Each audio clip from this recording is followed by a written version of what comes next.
केसरिया से मन जोगी हुआ रे, दिल झूमे देखो मतवारा हुआ रे, केसरिया से मन जोगी हुआ। हर पल मनाओ केसरी त्योहार। विमल, बोलो जुबान केसरी।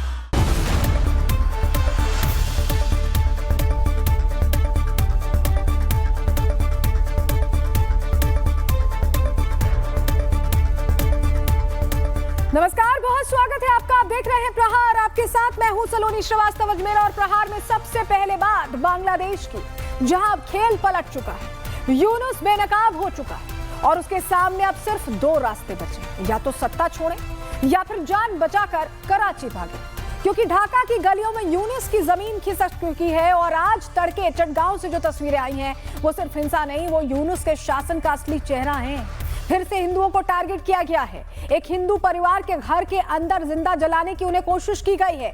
इन तस्वीरों के बाद भारत में उबाल है। लखनऊ से लेकर देश के कई शहरों तक एक ही नारा है कि यूनुस जवाब दो। दरअसल यूनुस जिसने कट्टरपंथियों को पालकर अपनी सत्ता खड़ी किया, वही कट्टरपंथी उसी पर पलटवार के मूड में है। उस्मान हादी की हत्या ने यूनुस की पकड़ को कमजोर कर दिया है। हादी के भाई ने सीधा आरोप लगाया कि कत्ल यूनुस सरकार ने करवाया है। और इसके पीछे यूनुस का मकसद क्या है और बांग्लादेश में हिंदुओं के खिलाफ हो रही हिंसा पर क्या बोले हैं सीएम योगी, आपको बताएंगे। दूसरी खबर, देश के कई इलाकों में बदलती डेमोग्राफी की। बीजेपी नेता और पूर्व सांसद नवनीत राणा की खुली अपील है कि हिंदू कम से कम 4 बच्चे पैदा करें। बांग्लादेश और बंगाल की स्थिति, हिंदुओं पर हो रहे अत्याचार और वो खुलासे जो बताते हैं कि कुछ खास वर्ग सुनियोजित तरीके से आबादी बढ़ाकर हिंदुस्तान की डेमोग्राफी बदलना चाहते हैं। कैसे मुंबई जैसे शहर में एक खास समुदाय दिन 2 गुना और रात 4 गुना बढ़ रहा है। एक रिपोर्ट कहती है कि मुंबई जैसे महानगर में 2051 तक हिंदुओं की आबादी सिमट सकती है और मुस्लिम आबादी बढ़ सकती है। यानी देश की आर्थिक राजधानी में डेमोग्राफी बैलेंस तेजी से शिफ्ट हो रहा है। ये बदलाव अचानक नहीं है, दशकों से जारी घुसपैठ, अवैध बसावट और राजनीतिक संरक्षण ने हालात यहां तक पहुंचाए हैं। असम, बंगाल, बिहार, यूपी, हर तरफ एक ही पैटर्न है। पहले घुसपैठ, फिर आबादी में बदलाव और फिर राजनीतिक दबदबा। डेमोग्राफी बनाम डेमोक्रेसी की इस खबर पर पूरा अपडेट आपको देंगे। तीसरी खबर उस फैसले की है जिसने एक बार फिर सिस्टम की संवेदनशीलता पर सवाल खड़े कर दिए हैं। देश के सबसे चर्चित और दिल दहला देने वाले उन्नाव रेप केस में उम्र कैद की सजा काट रहे बीजेपी के निष्कासित नेता कुलदीप सिंह सेंगर को दिल्ली हाईकोर्ट से जमानत मिल गई। 6 साल जेल में बिताने के बाद सजा निलंबित हो गई। 15 लाख के बॉन्ड पर रिहाई का रास्ता साफ हो गया। और दूसरी तरफ वो पीड़िता जिसकी जिंदगी इस केस के बाद कभी सामान्य नहीं हो सकी, वो आज भी न्याय की गुहार लगा रही है। ये उस अपराध की कहानी है जिसमें सत्ता, दबदबा और डर का पूरा नेटवर्क काम करता दिखाई दिया। सवाल बहुत गंभीर है कि क्या इससे ये संदेश नहीं जा रहा कि ताकतवर के लिए सजा अस्थायी है और पीड़ितों के लिए जिंदगी भर की लड़ाई, आजीवन की लड़ाई? ये सवाल आज हम प्रहार में पूछेंगे। लेकिन सबसे पहले बात करेंगे बांग्लादेश में यूनुस को खदेड़ने की बड़ी तैयारी की।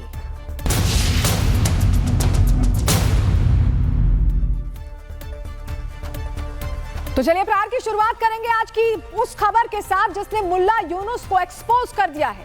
बांग्लादेश का ये मोहम्मद यूनुस जो आसिम मुनीर को अपना अब्बा मानता है, अब ढाका की गलियों में जान बचाकर भागता हुआ नजर आने वाला है। पूरी खबर बताएंगे, लेकिन सबसे पहले आपको जरा तस्वीर दिखा देते हैं।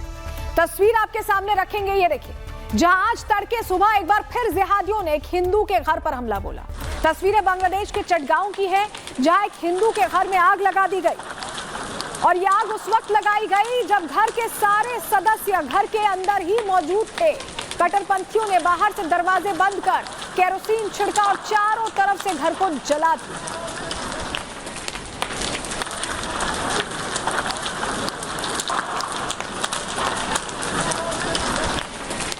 और देखिए, जिस वक्त हिंदू परिवार के घर में आग लगाई गई, परिवार के 8 सदस्य अंदर ही कैद हो गए। किसी तरह बांस बल्लियों को हटाकर ये लोग बाहर आए हैं, बमुश्किल बाहर आए हैं। और फिर किस तरह से इनके आंसू सैलाब बनकर सामने आए हैं, उसकी तस्वीर भी आप देख लीजिए।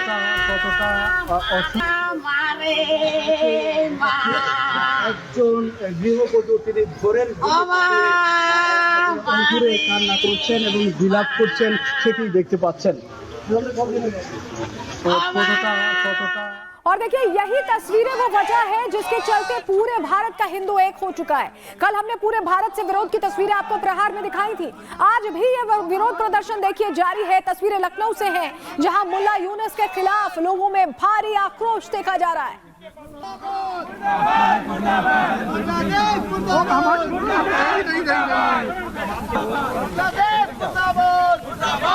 और देखिए इस आक्रोश को देखने के बाद मुल्ला यूनुस किस कदर घबराया हुआ है तो आप इस तस्वीर को देखिए जहां भारत के सनातनियों का गुस्सा देख मुल्ला यूनुस ने अपने एक मंत्री प्रोफेसर सीआर अबरार को दीपू दास के घर भेज दिया। मंत्री ने दीपू दास के परिवार से वादा किया है कि हर तरह की मदद की जाएगी, लेकिन ये सब करने में दबाव ही काम आया, कोई चिंता नहीं थी यहाँ पर। और ऐसे में वसुदेव कुटुंबकम का भाव रखने वाला करोड़ों हिंदुस्तानियों का ये देश इन जिहादियों के निशाने पर आ चुका है। आप ये तस्वीर देखिए जहां हिमांशी खुराना नाम की एक युवती को कनाडा के अंदर एक अब्दुल नाम के शख्स ने पहले धोखा देकर अपने जाल में फंसाया और उसके बाद हिमांशी की बेरहमी से हत्या कर दी गई। ये पूरा मामला अब सामने आया है। पूरी खबर क्या है, चलिए ग्राफिक्स के जरिए आपको फटाफट इस पर भी थोड़ी डिटेल दे देते हैं। टोरंटो में हिमांशी खुराना की हत्या कर दी गई। घर से हिमांशी का शव मिला है। पुलिस ने इसे हत्या करार दिया है। मामला इंटीमेट पार्टनर वायलेंस का है। अब्दुल गफूरी पर हत्या का आरोप लगा है। अब्दुल गफूरी और हिमांशी रिलेशंस में थे और अब्दुल के खिलाफ फर्स्ट डिग्री मर्डर का वारंट निकाला गया है। साल 2025 में ये टोरंटो की 40वीं हत्या है। 40वीं। भारतीय दूतावास ने गहरा दुख जताया इस पूरे घटनाक्रम पर। परिवार को हर संभव मदद देने की बात कही है। आरोपी फिलहाल फरार बताया जा रहा है। पुलिस तलाश कर रही है, लेकिन कातिल अब्दुल निकला, ये खुलासा हो चुका है। अब एक तरफ इन कट्टरपंथियों के निशाने पर हिंदू हैं, तो वहीं हिंदुओं का हौसला ये आज भी डिगा नहीं पाएंगे। सदियों से इन कट्टरपंथियों की कोशिशों पर सनातनी पानी फेरते आ रहे हैं और ये जो तस्वीरें हम आपको अभी दिखा रहे हैं ये सबूत है जहां बांग्लादेश के छायानाट में कट्टरपंथियों की भीड़ ने एक ऐसे स्कूल को निशाना बनाया जहां ज्यादातर हिंदू शिक्षक और छात्र हैं। स्कूल को तो तहस नहस कर दिया, लेकिन हिंदू शिक्षकों ने भी शांति गीत गाकर इसका कैसे जवाब दिया आप सुनिए।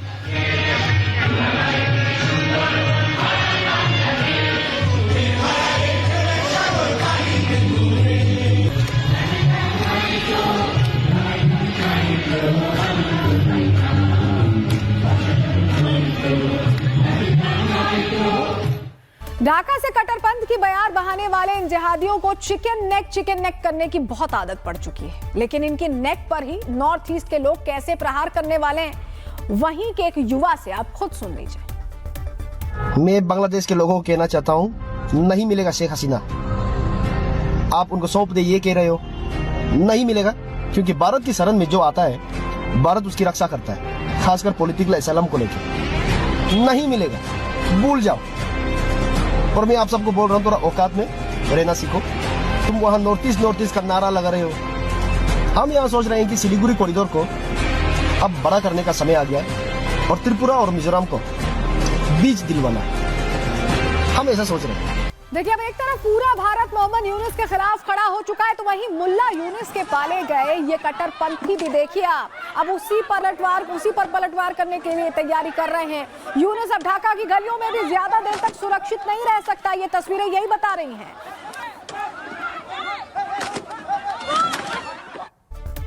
और देखिए ऐसा हम इसलिए कह रहे हैं क्योंकि उस्मान हादी के नाम पर कट्टरपंथियों को कतार में खड़ा करने वाला यूनुस अब खुद एक्सपोज हो चुका है। उस्मान हादी के भाई ने सारा सच सामने रख दिया है और बता दिया है कि उस्मान हादी की हत्या किसी और ने नहीं बल्कि खुद मुल्ला यूनुस ने करवाई थी। आप सुनिए।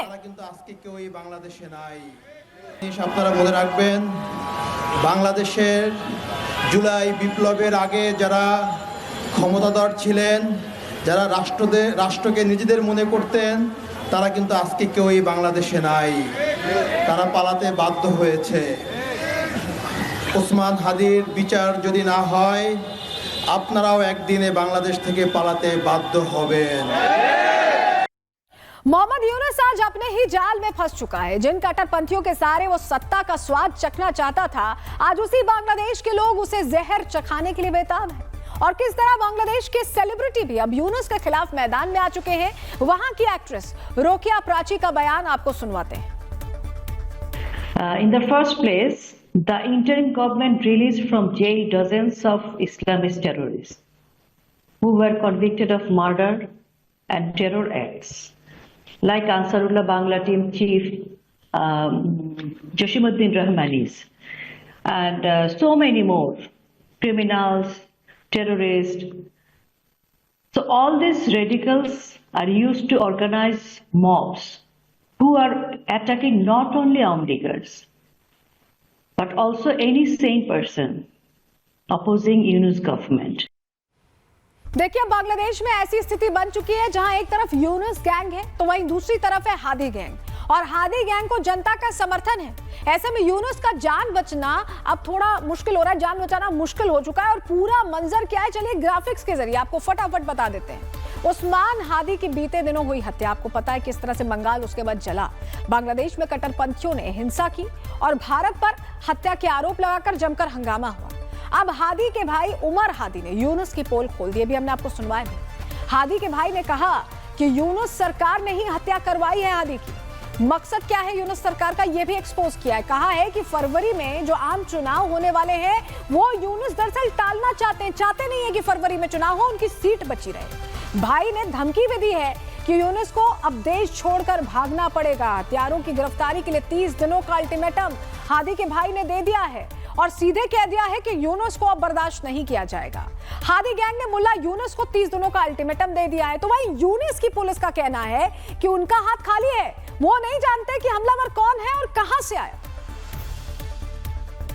বলি শেষ অবস্থানটা কোথায় এটা জানলে তো আমরা আপনাদের সামনে হয়তো এই ব্রিফিং এরই হয়তো এইভাবে দরকার হতো না। শেষ অবস্থানটা সুনির্দিষ্টভাবে আমাদের কাছে এইভাবে তথ্য নাই। আমরা নানাভাবে আমাদের তদন্তকারী অফিসাররা, আমাদের গোয়েন্দারা চেষ্টা করে যাচ্ছে।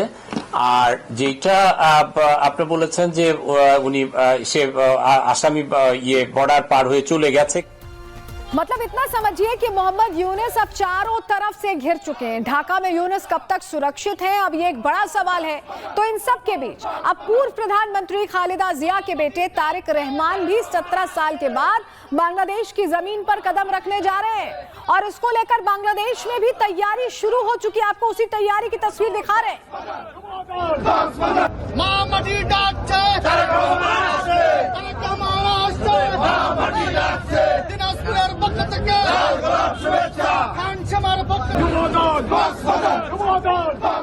चलिए अब आपको पूरी कहानी 2 तस्वीरों के जरिए समझाते हैं। एक तरफ 17 साल लंदन में रहने के बाद बीएनपी पार्टी का चेयरमैन तारिक रहमान बांग्लादेश वापस लौट रहा है। तस्वीर आप तारिक रहमान की देख रहे हैं। दूसरी तस्वीर से आप समझिए कैसे कट्टरपंथियों के टारगेट में मोहम्मद यूनुस आ चुके हैं। अब ढाका छोड़कर किसी भी वक्त रावलपिंडी भागने की नौबत आ सकती है, क्योंकि अब यूनुस को उन्हीं कट्टरपंथियों से खतरा है जिसे उन्होंने खुद बढ़ावा दिया है। अब मोहम्मद यूनुस किस तरह ढाका के अंदर घिर चुके हैं और क्या अब उनके पास जिंदा बचने का एकमात्र विकल्प पाकिस्तान प्रवास ही है? एक्सपर्ट्स इसको लेकर क्या कह रहे हैं, सुनिए जरा। अगर इलेक्शन हुई तो ये 90 साल का बुढ़ा ये भाग जाएगा वहां से। कहां जाएगा? अमेरिका तो इसको लेगा नहीं, कोई काम नहीं है। अब लोग कहते हैं कि शायद पाकिस्तान भाग जाए। इससे पहले भी, बांग्लादेश की आज़ादी से पहले भी एक नागा लीडर होता था, उसका नाम आप लोग सब भूल गए होंगे। उसका नाम था फिजो अंगामी, और एक मीजो रेबल लीडर था, उसका नाम था लाल डेंगा। इन्होंने ईस्ट पाकिस्तान में शरण ली। तो जब ईस्ट पाकिस्तान अलग हो गया, ये भाग के पश्चिम पाकिस्तान गए।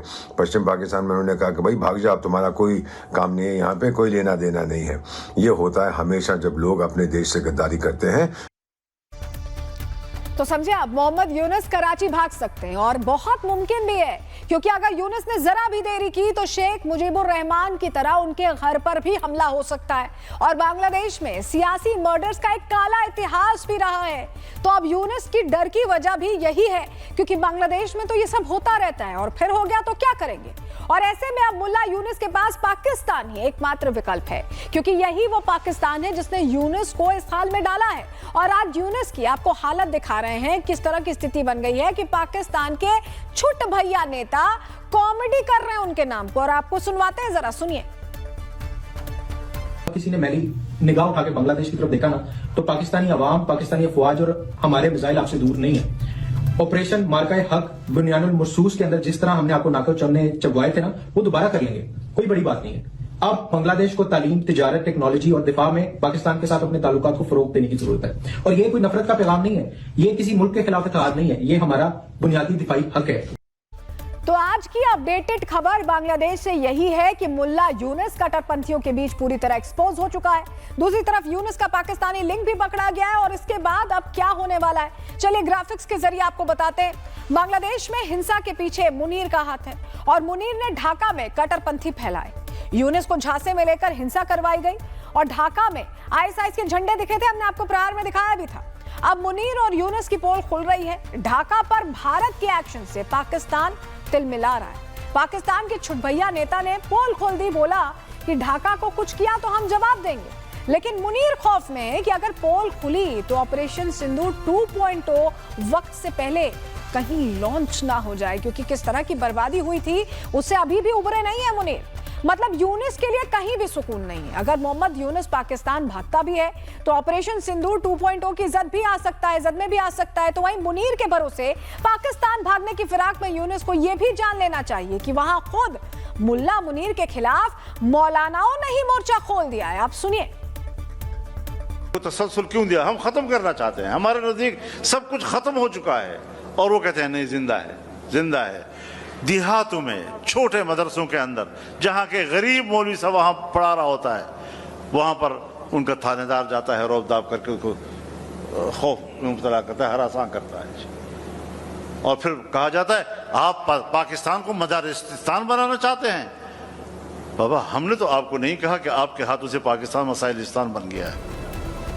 बांग्लादेश टू पाकिस्तान, मुल्ला वर्सेस मौलाना की जंग चल रही है, तो वहीं भारत विकसित भारत की दिशा में आगे बढ़ रहा है। आज इसरो ने एक बार फिर से बड़ा कीर्तिमान रच दिया। इसरो ने अब तक का सबसे भारी सैटेलाइट ब्लूबर्ड ब्लॉक 2 लॉन्च किया है श्रीहरिकोटा के सतीश धवन अंतरिक्ष केंद्र से। आज सुबह जो है LMV-3M6 रॉकेट से अमेरिकी सैटेलाइट ब्लूबर्ड ब्लॉक 2 लॉन्च किया गया। ये लो अर्थ ऑर्बिट में तैनात किया जाने वाला सबसे बड़ा व्यावसायिक संचार उपग्रह है। तो ये भारत के विकास की तस्वीरें हैं। ये आपस में लड़ाई करवा रहे हैं, जिहादी जंग लड़ रहे हैं और हम विकास कर रहे हैं, विकास पर काम कर रहे हैं। 0 both S-200 motors ignited. LMV-3M6 Bluebird Block 2 mission, a majestic liftoff. The rocket is beautifully searing through the bright Sriharikota sky. तो आप समझिए भारत बुलंदियों को छू रहा है, तो वहीं पाकिस्तान और बांग्लादेश की जमात आपस में ही मुक्कालात पर उतर आई और उसको लेकर भारत की तरफ से बांग्लादेश की कैसे धुलाई की जा रही है, सुनवाते हैं आपको। बांग्लादेश में जो हालात है उससे हम चिंतित है। हमारा पड़ोसी कंट्री है। एक जमाने में बांग्लादेश के साथ हमारा अच्छा रिश्ता हुआ करता था। बांग्लादेश बना ही इंडिया के रहमो करम पे। पाकिस्तान को दो टुकड़ा करके बांग्लादेश बनाने में इंडिया का बहुत बड़ा रोल है, कंट्रीब्यूशन है। उसको बांग्लादेशियों को भूलना नहीं चाहिए। ये बहुत शेमफुल है। इस्लाम, मुसलमान इस तरह का काम करें तो हमारी नजरें झुकती हैं और इसको जितना कंडम किया जाए वो कम है। देखिए, बहुत ज़्यादा ज़रूरी है क्योंकि ये प्रॉब्लम इंटरनेशनल प्रॉब्लम है। हम हर जगह से भगाए जा रहे हैं। जैसे हम ईरान से भगाए गए, हम अफगानिस्तान से भगाए गए, हम इराक से भगाए गए। पाकिस्तान वाले भी लोग प्रताड़ित हुए जा रहे हैं, वो भी चाह रहे हैं कि वापस हिंदुस्तान आए। बांग्लादेश में भी यही हाल होता जा रहा है। असम में, बंगाल में, कश्मीर में, आप बताइए ऐसी कौन सी जगह रह गई है? और ये सिर्फ यहाँ की प्रॉब्लम नहीं है, ये हर जगह की प्रॉब्लम है। बांग्लादेश के मुद्दे पर सीएम योगी ने विपक्ष को घेरा है। बांग्लादेश में हिंदू को जलाया गया। योगी आदित्यनाथ ने आज विधानसभा के अंदर ये बड़ी बात कह दी है। कहा है कि बांग्लादेशी मुद्दे पर विपक्ष चुप है। गाजा पर शोर सुनाई देता है लेकिन हिंदुओं की हत्या पर चुप्पी चुन ली जाती है। घुसपैठियों को भगाएं तो रोना मत, योगी ने ये बड़ी बात कही है। बांग्लादेश में जिस तरह हिंदुओं पर अत्याचार हुआ है उसको लेकर सदन के अंदर अपनी आवाज मुखर की है, सुनिए जरा। आप लोग तो हर एक कार्य को आप वोट बैंक के नजरिए से देखते हैं। आपकी नियत है, आप किसान को वोट बैंक की नजर से देखते हैं इसलिए कुछ किए नहीं। आप दलितों को वोट बैंक की निगाह से देखते हैं इसलिए कुछ बोलते नहीं। इसलिए मैं कह रहा हूं ना, देखो बांग्लादेश में एक दलित नौजवान को कैसे जला दिया गया है। आप लोग गाजा पट्टी में होने वाले किसी भी उस पर आंसू बहाते हैं, लेकिन आपकी जबान से एक शब्द नहीं निकल रहा है, क्योंकि एक दलित नौजवान मारा गया बांग्लादेश में, और उस नौजवान के मरने पर आपकी जबानें सिल चुकी हैं, क्योंकि आप उसको केवल वोट बैंक के रूप में इस्तेमाल करते हैं। ये राजनीति नहीं है पांडे जी, ये राजनीति नहीं है, ये वो सच्चाई है जो आपकी तुष्टीकरण की नीति है, जिसके कारण बांग्लादेश बना है। अगर बांग्लादेश पाकिस्तान नहीं बना होता, इस तरीके से हिंदू नहीं जलाया होता, और जलाता तो फिर उसकी क्या दुर्गति होती या वह भी जानता। ये सुरक्षा की गारंटी, वहां मारे जा रहे हैं हिंदू, आप लोग नहीं बोलेंगे। एक कैंडल मार्च निकाल के चलते हैं गांजा के मुद्दे को लेकर के, लेकिन पाकिस्तान और बांग्लादेश में हिंदू मारा जाता है तो आपके मुंह बंद हो जाते हैं। तो बांग्लादेश में मोहम्मद यूनुस खुद के बुरे जाल में फंस चुके हैं, तो वहीं पश्चिम बंगाल में ममता दीदी को उनके ही विधायकों ने सियासी अधर में फंसा दिया है। दीदी के सामने हिंदू मुस्लिम वोट बैंक की सबसे बड़ी समस्या खड़ी हो चुकी है। ममता दीदी की समस्या बताएं क्या है आपको, ये तस्वीरें भी, क्योंकि मोहम्मद यूनुस के खिलाफ अब हिंदू एक हो चुका है, तो वहीं दीदी को इससे भी टेंशन। तो आज की अपडेटेड खबर बांग्लादेश से यही है कि मुल्ला यूनुस कट्टरपंथियों के बीच पूरी तरह एक्सपोज हो चुका है।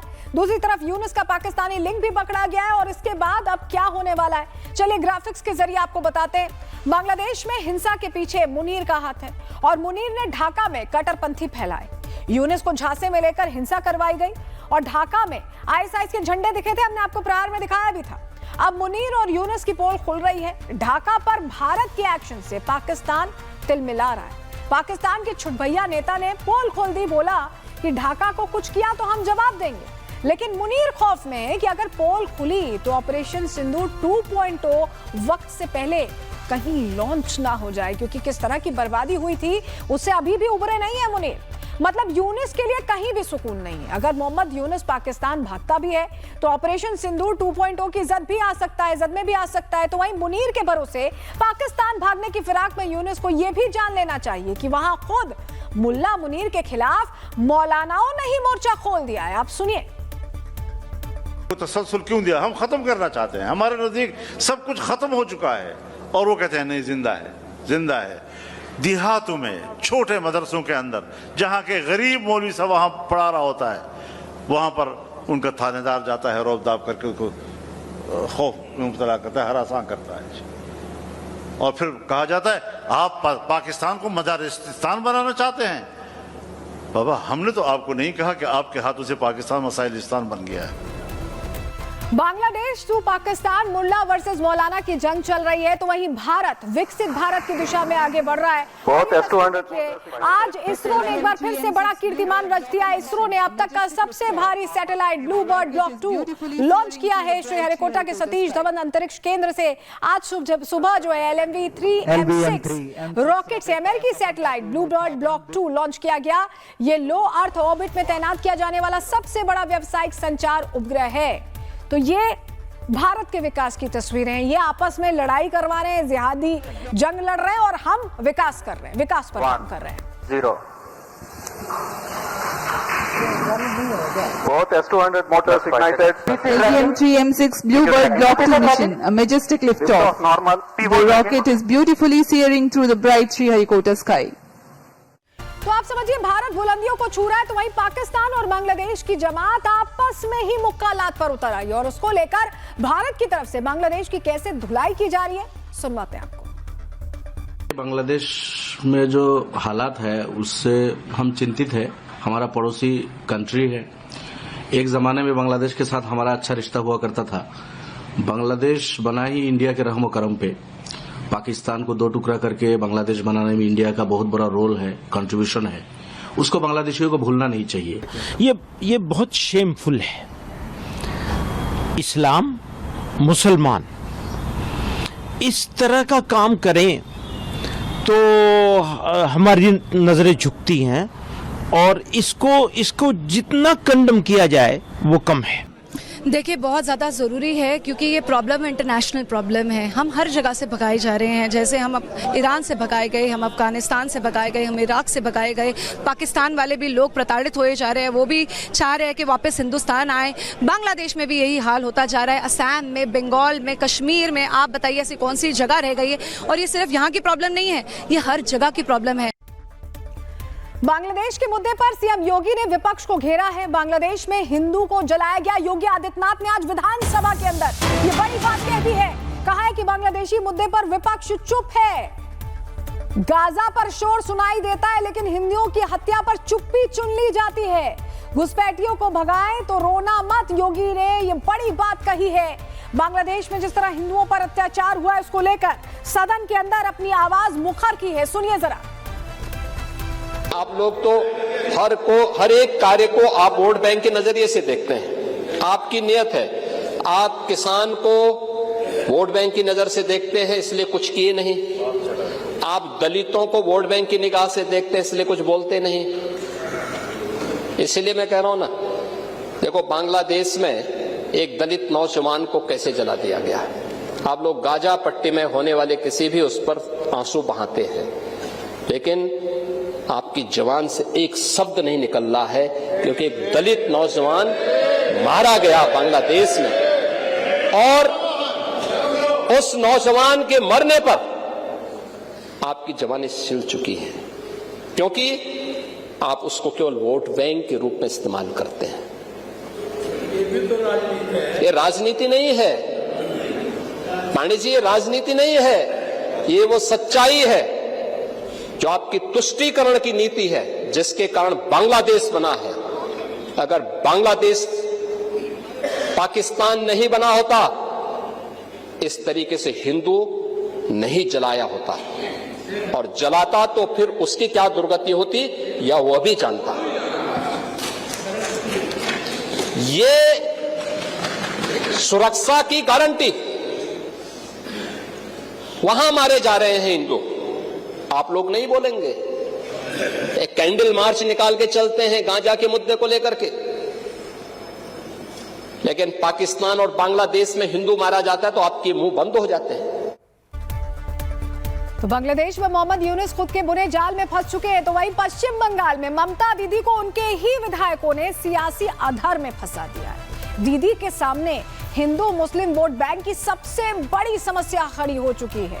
ममता दीदी की समस्या बताएं क्या है आपको, ये तस्वीरें भी, क्योंकि मोहम्मद यूनुस के खिलाफ अब हिंदू एक हो चुका है।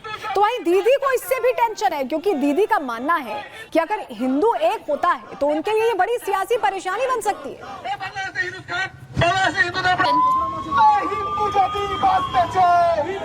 दरअसल ये आपको जो हम तस्वीर दिखा रहे हैं इस वक्त, ये बॉर्डर की तस्वीरें हैं। आप देखिए भारत बांग्लादेश बॉर्डर पर कई ऐसी जगहें जो इस तरह की हैं। भारत बांग्लादेश की सीमा जो रेखा है, सीमा रेखा इस तरह गलियों से होकर भी गुजरती है, और यही वजह है कि पश्चिम बंगाल में कई बांग्लादेशियों के छिपे होने की रिपोर्ट मिलती रहती है।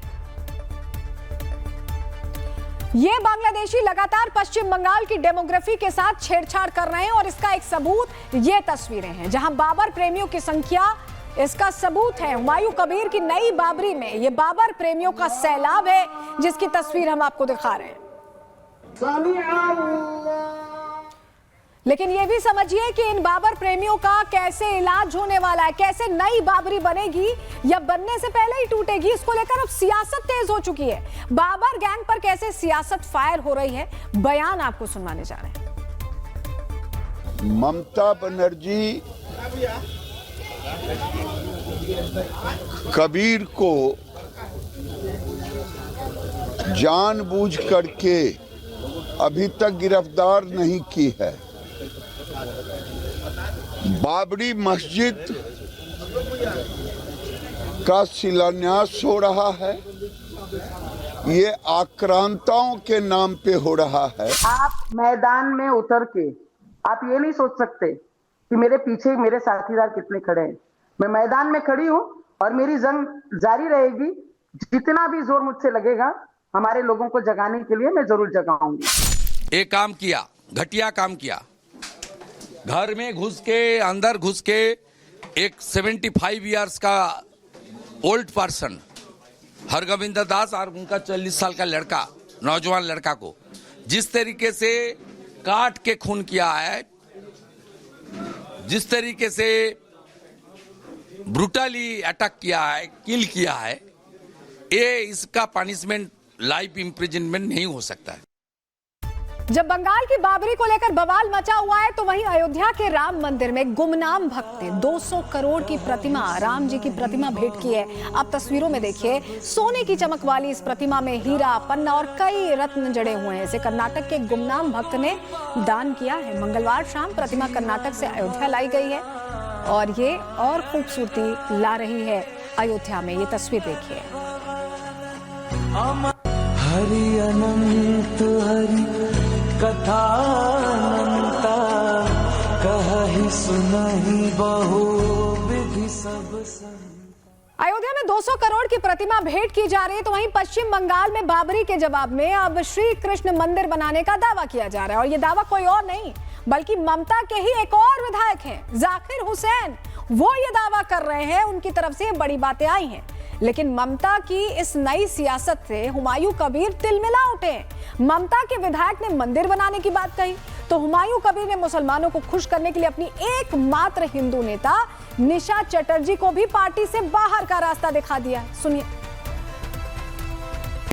একজন সেলিব্রিটি এটাই জানতাম, কিন্তু প্রার্থী ডিক্লেয়ার করার আধ ঘন্টার মধ্যেই টিএমসির আইটি সেলের বা বিভিন্ন রকম অনলাইনে যেসব ছবি ভাইরাল হয়েছে তাতে আমার মনে হয়েছে যে বিধানসভার মতো পবিত্র জায়গায় পাঠানোর জন্য বা আইন প্রণয়নকারী সদস্য। अब ममता के विधायकों के मंदिर मस्जिद विवाद के बीच खुद दीदी कैसे फंस गई हैं, ग्राफिक्स के जरिए आपको बताते हैं। बंगाल में चुनावों से पहले ममता फंस गई हैं। एक तरफ हुमायूं कबीर वोट काटने को तैयार हैं, दूसरी तरफ एक और विधायक ने खेल कर दिया। विधायक जाकिर हुसैन ने मंदिर बनवाने की बात कही है। अब दीदी के सामने दोहरी चुनौती है। बाबरी वाले हुमायूं को पार्टी से निकाला, अब क्या जाकिर को भी पार्टी से निकालेंगी ममता? अगर जाकिर को पार्टी से निकालती हैं तो हिंदू नाराज हो जाएंगे, नहीं निकालती हैं तो मुसलमान नाराज हो सकते हैं। दोनों स्थिति में दीदी नुकसान में नजर आ रही हैं, फंस चुकी हैं। दीदी खुद अपने ही विधायकों के मंदिर मस्जिद विवाद से पूरी तरह से उलझती दिखाई दे रही हैं। वहीं बीजेपी ने मिशन बंगाल लॉन्च कर दिया। ये तस्वीर जो हम आपको दिखा रहे हैं, जब बीजेपी के कार्यकारी अध्यक्ष पटना पहुंचे तो किस तरह से उनका स्वागत हुआ है, कैसे वो पूजा करके अपने दिन की शुरुआत कर रहे हैं, विशेष आशीर्वाद लेकर, ये आप तस्वीर में देख रहे हैं। चलिए थोड़ा पीछे होइए। और जानते हैं पटना पहुंचते ही बीजेपी के अध्यक्ष ने कैसे मिशन बंगाल लॉन्च कर दिया है। आप उनका बयान खुद सुनिए। बिहार की जीत का कारण बना कि अभी देश में जो और चुनाव हो रहे हैं, अभी महाराष्ट्र का चुनाव हुआ, अभी आपको अरुणाचल में चुनाव हुए, अन्य अभी हमारे कल गोवा में भी चुनाव हुआ। उन सभी चुनाव में भाजपा का परचम लहरा रहा है। ये सब बिहार की जीत के बाद जो शुरुआत हुई है वो अभी आगे, मंगल जी कह रहे थे, ये जीत बंगाल से आगे केरल तक जाएगी। तो देखिए, बीजेपी ने मिशन बंगाल लॉन्च कर दिया है तो वहीं बंगाल में उनका विनिंग पॉइंट है वो घुसपैठिए, जिन्हें निकालने की तैयारी पूरी कर ली गई है। और इन सब के बीच मुंबई में भी डेमोग्राफी सुधारने की कवायद शुरू हो चुकी है, जहां बीजेपी नेता नवनीत राणा का कहना है कि अब हिंदुओं को भी 4 बच्चे पैदा करना चाहिए। अगर उन्हें डेमोग्राफी को सुधारना है तो ये कदम उठाना होगा। सुनिए। देखिए, जिस तरीके से बात करते हैं वो तो मौलाना है, कौन है, क्या पता कहां से आए हैं। इनकी हर ईट में मौलाना पैदा हो जाते हैं, हाजी पैदा हो जाते हैं। और ये जब खुलेआम चर्चा में बात करते हैं कि मेरी 4 बीवियां हैं, ना ये संविधान को मानते हैं, ना ये अपने देश को मानते हैं। ये फिलिस्तीन की जय बोलते हैं पर भारत माता की जय नहीं बोलते हैं, वंदे मातरम बोल नहीं पाते हैं, राम जी के मंदिर के विरोध करते हैं। और ये मौलाना उठ के बोलते हैं कि मैं 4 बीवियां हैं और 4 बीवियों के साथ 19 मेरे बच्चे हैं। और मैं इस बात का शर्म मुझे आती है कि मेरे 19 बच्चे हैं, मुझे चाहिए थे 35 से 40 बच्चे। तो ये क्या दिखाना चाहते हैं? और ये बड़े गर्व से कहते हैं कि आजू बाजू जितनी कंट्रियां हैं वो सब इस्लामिक हैं। नवनीत राणा को आपने सुन लिया। अब जरा ग्राफिक्स के जरिए समझिए कि कैसे मुंबई की डेमोग्राफी बदल रही है। जानकारी आपके सामने रख रहे हैं। अगले 26 साल यानी कि 2051 तक मुंबई में हिंदुओं की आबादी घटकर सिर्फ 54% रह जाएगी और मुंबई में मुस्लिम आबादी बढ़कर 30% तक पहुंच जाएगी। मुंबई में हिंदुओं की आबादी 65 से 66% तक बताई जाती है, तो वहीं मुस्लिमों की आबादी 22% तक है। लेकिन किस तरह से बढ़ोतरी है संभावित, ये रिपोर्ट्स बता रही हैं। मुंबई में डेमोग्राफी जिहाद की बात की जा रही है, जिसके बाद अब बीजेपी किस तरह से फायर है, बयान आपको सुनवाते हैं। बांग्लादेश में हिंदुओं की हत्या हो रही है, हिंदुओं पर अत्याचार हो रहा है। उसी समय मुंबई में बांग्लादेशी घुसपैठियों का आक्रमण चल रहा है। ये तो तय है ना कि किसी भी सरकार की पॉलिसी है और माननीय प्रधानमंत्री जी और माननीय गृह मंत्री जी इस पर सख्त हैं कि कोई भी बाहरी शक्ति या लोग हमारे देश में प्रवेश न करें और हमारे जो संपत्ति है, हमारा जो अन्न है, उसको नहीं खाएं। बीजेपी डेमोग्राफी जिहाद पर प्रहार कर रही है, तो वहीं ठाकरे ब्रदर्स आज एक साथ आ चुके हैं। आप ये तस्वीर देखिए और वो इस आपदा में अब अवसर तलाश रहे हैं। मुसलमान वोट को कंसोलिडेट करना चाहते हैं और यही वो तस्वीर है जो बता रही है कि इतने लंबी राइवलरी के बाद सिर्फ फायदे के लिए ठाकरे ब्रदर्स भी साथ आते दिखाई दे। पूरी खबर क्या है, तस्वीर हमने आपको दिखा दी। पूरी खबर क्या है, ग्राफिक्स के जरिए आपको बताते हैं। 20 साल बाद एक मंच पर ठाकरे ब्रदर्स नजर आए। राज ठाकरे और उद्धव ठाकरे अब एक साथ खड़े हैं। ये मिलन पारिवारिक कम, मजबूरी ज्यादा लगता है। सियासी अस्तित्व बचाने के लिए ठाकरे ब्रदर्स साथ खड़े दिखाई दे रहे हैं। बीएमसी चुनाव में वोट बिखराव की इन्होंने बचाने की कोशिश की, साथ ही मुस्लिम वोट को साथ लाने की भी ये कोशिश कर रहे हैं। अब कितनी सफल होगी ये कोशिश, ये तो खैर वक्त ही बताएगा, लेकिन फिलहाल फायदे के लिए ये एक मंच पर साथ दिखाई दिए। देखिए, बांग्लादेश में बवाल के बीच अब असम में भी अशांति फैल गई है। इन दिनों ये राज्य आक्रोश की आग में धधक रहा है। कहीं गाड़ियां जलाई गई, कहीं घर फूंक दिए गए, कहीं दुकानों को राख में बदल दिया गया। राज्य को अस्थिर करने की कोशिश हो रही है और असम के बांग्लादेश बनने का खतरा बताया जा रहा है। असम के काबी आंगलोंग की ये तस्वीर हम आपको दिखा रहे हैं, जहां एक बार फिर हिंसा भड़की है। लोगों ने पूरे इलाके को आग के हवाले कर दिया। प्रदर्शनकारियों ने जमकर बवाल काटा है, जिसमें 2 लोगों की मौत भी हो गई। पूरे इलाके में आग लगा दी गई। आप देखिए किस तरह की लपटें उठ रही हैं। इनको देखकर ही आप अंदाजा लगा सकते हैं कि पूरे इलाके को स्वाहा करने के लिए इस तरह से आग लगा दी गई।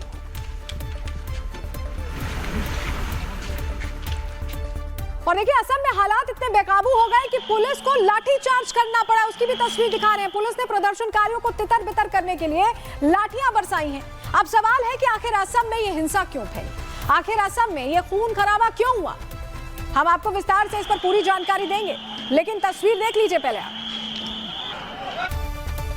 आप पहले हिंसा आगजनी की एक और तस्वीर देखिए। कैसे प्रदर्शनकारियों ने नेता के घर को आग के हवाले कर दिया। बेदखली की मांग से जुड़े विरोध प्रदर्शन में कैसे हिंसक रूप ले लिया, आप समझ रहे हैं। लोगों में कितना गुस्सा है, आप इस तस्वीर में देखिए।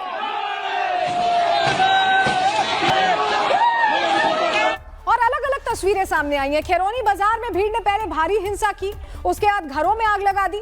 वहीं सोमवार को हिंसा ने उग्र रूप ले लिया। अतिक्रमण हटाने की मांग को लेकर लोग अगले दिन सड़कों पर उतरे। अचानक पथराव शुरू हो गया, जिससे कई पुलिसकर्मी घायल हुए और कई इलाकों में आगजनी हुई। तो दोनों दिनों की तस्वीर आप देख रहे हैं, लेकिन असम में हिंसा हुई क्यों, आखिर कार्बी क्यों जल उठा, आपको ग्राफिक्स के जरिए डिटेल इस पर दे देते हैं। कार्बी आंगलोंग में जमीन को लेकर हिंसा हुई है। पीजीआर वीजीआर जमीन पर कब्जे का विवाद है। अवैध कब्जे और बेदखली अभियान का विरोध हो रहा था। बेदखली के विरोध और समर्थन में 2 गुट आपस में भिड़े। विवाद के बाद दोनों गुटों के बीच पथराव शुरू हो गए, जिसके बाद कार्बी आंगलोंग में हिंसा भड़क उठी। प्रदर्शनकारियों की गिरफ्तारी को लेकर अफवाह फैली। हालात बिगड़ता देखकर पुलिस ने लाठीचार्ज कर दिया, लेकिन उसके बाद हालात और बेकाबू हो गए और आज भी हिंसा की तस्वीरें सामने आई। लेकिन अब सवाल उठता है कि हिंसा की साजिश किसकी थी, किसने अफवाह फैलाकर असम को जलाने की कोशिश की। क्या इसके पीछे बांग्लादेशियों का हाथ था? क्योंकि असम में 40% बांग्लादेशी रहते हैं। असम के मुख्यमंत्री हिमंता बिस्वा ने यह तक आशंका जताई है कि अगर 10% और इनकी आबादी बढ़ गई तो असम को बांग्लादेश बनाने से कोई रोक नहीं सकता। बांग्लादेशी घुसपैठियों की चिंता के बीच हिमंता बिस्वा का यह दावा डराने वाला है। राज्य की बदलती डेमोग्राफी को लेकर ऐसा लगता है कि जैसे असम बारूद के ढेर पर बैठा हुआ है। 40% बांग्लादेशी मूलर मानु अलरेडी आछे आरो 10% হৈ গলেতো হয়ে গল 5 বছৰ এইবিলাক কথাই তো কৈ আছো। और देखिए इसी बदलती डेमोग्राफी को देखते हुए हिमंता बिस्वा चिंता में हैं और बार-बार वो इसकी आशंका भी जताने लगे हैं। लेकिन असम में फैली इस हिंसा के बाद उनकी चिंता और बढ़ गई है और अब सवाल यह है कि क्या इन अवैध घुसपैठियों पर बुलडोजर एक्शन और तेज होगा? इन्हें देश निकाला करने के लिए और क्या कार्रवाई की जाएगी? क्योंकि सीएम ने जो आंकड़े पेश किए हैं वो न केवल असम बल्कि पूरे देश की सुरक्षा व्यवस्था, पूरे देश की जो सुरक्षा एजेंसियां उनके लिए चिंता का विषय सीधे सीधे हो सकते हैं और साफ तौर पर उन्होंने ये बात कह दी है, खोलकर कह दी है। हिमंता बिस्वा ने असम को लेकर डराने वाले आंकड़े पेश किए हैं। क्या आंकड़े हैं आपके सामने रख रहे हैं? देखिए तेजी से डेमोग्राफी बदल रही है असम में। असम में बांग्लादेशी मूल के मुसलमान 40% हो गए, 40%, जो राज्य की स्थिरता के लिए बड़ा खतरा है। हिमंता बिस्वा ये हाईलाइट कर रहे हैं कि जब देश आजाद हुआ तो ये आबादी 10 से 15% थी। दावा है कि 2027 तक हिंदू मुस्लिम आबादी बराबर हो जाएगी, यानी 50-50 हो जाएगी, क्योंकि 40% तो हो ही चुके हैं। आबादी का संतुलन बिगड़ना राज्य के लिए शुभ संदेश नहीं है, हिमंता ये क्लियर कह रहे हैं। देखिए जो भी हो, ये घुसपैठिए पूरे देश के लिए सरदर्द बनते जा रहे हैं। इनकी वजह से देश सुलग रहा है, चाहे बंगाल हो या असम, हर जगह अस्थिरता का माहौल है, बवाल है, हिंसा है। बहरहाल असम में शांति लाने के लिए पुलिस फोर्स तैनात है जो हालात पर काबू करने में लगी हुई है। आप ये तस्वीरों में देख रहे हैं।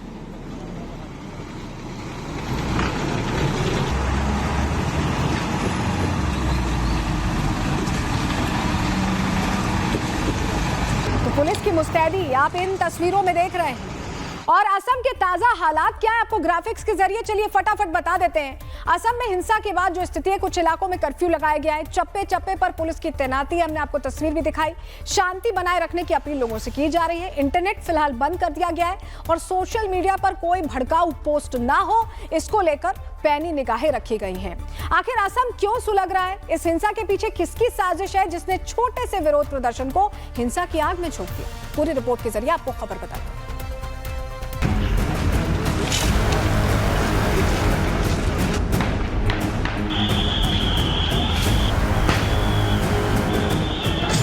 घरों से उठती आग की लपटें, दुकानों से उठती भयावह चिंगारी और जान बचाने की कोशिश करते लोग। ये तस्वीरें असम की हैं, जो हिंसा की आग में सुलग रहा है। कार्बी आंगलोंग में प्रदर्शनकारियों ने जमकर हंगामा काटा है।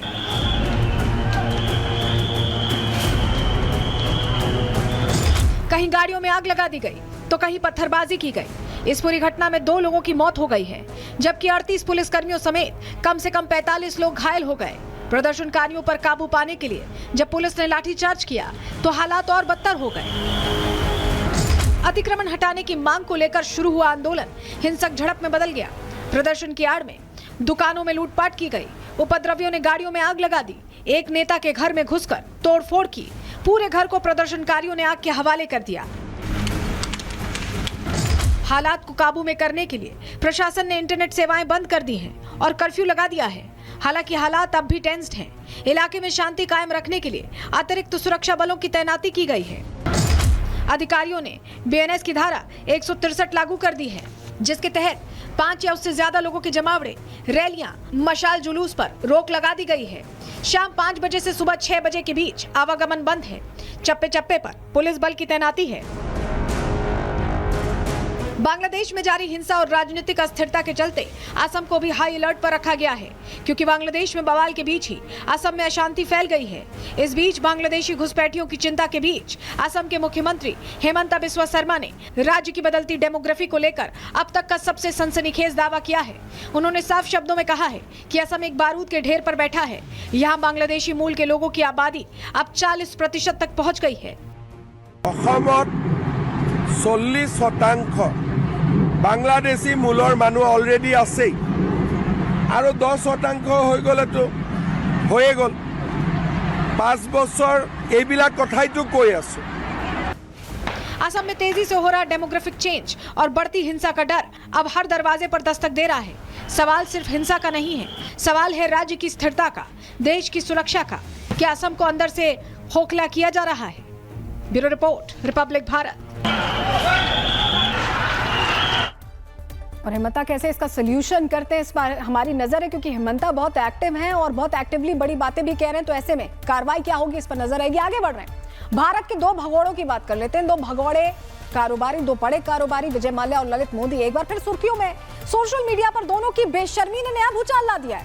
दोनों लंदन में खुलकर मौज काट रहे हैं और भारत को, भारतवासियों को चढ़ाने की कोशिश कर रहे हैं। बाकायदा जो वायरल वीडियो सामने आया वो आपके सामने रखे हैं। देखिए, सबसे पहले ये वायरल वीडियो देखिए। इसमें विजय माल्या के जन्मदिन की पार्टी का ये वीडियो है जिसमें ललित मोदी भी दिख रहा है। और सबसे चौंकाने वाली बात यह कि ललित मोदी ने खुद इस वीडियो को अपने आधिकारिक इंस्टाग्राम पर पोस्ट किया है और उसमें माल्या के साथ खुद को भारत के दो सबसे बड़े भगोड़े बताते हुए कटाक्ष किया है। पोस्ट के कैप्शन में उसने लिखा कि चलिए मैं कुछ ऐसा करता हूं जिससे इंटरनेट पर फिर से तहलका मच जाए, जलन से अपना दिल चीर लो। देख रहे हैं आप, इतनी बेशर्मी, जरा भी शर्म नहीं। आप सुनिए।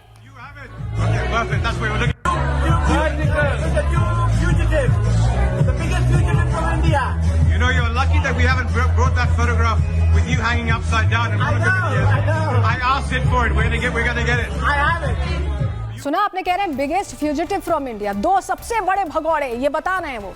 अब इन दोनों भगोड़ों पर क्या आरोप है आपको फटाफट बता देते हैं, कब देश छोड़ के गए थे। सबसे पहले जान लीजिए, ललित मोदी 2010 में भारत से भागा था। आईपीएल घोटाले की जांच जब शुरू हुई उसके बाद फरार हो गया।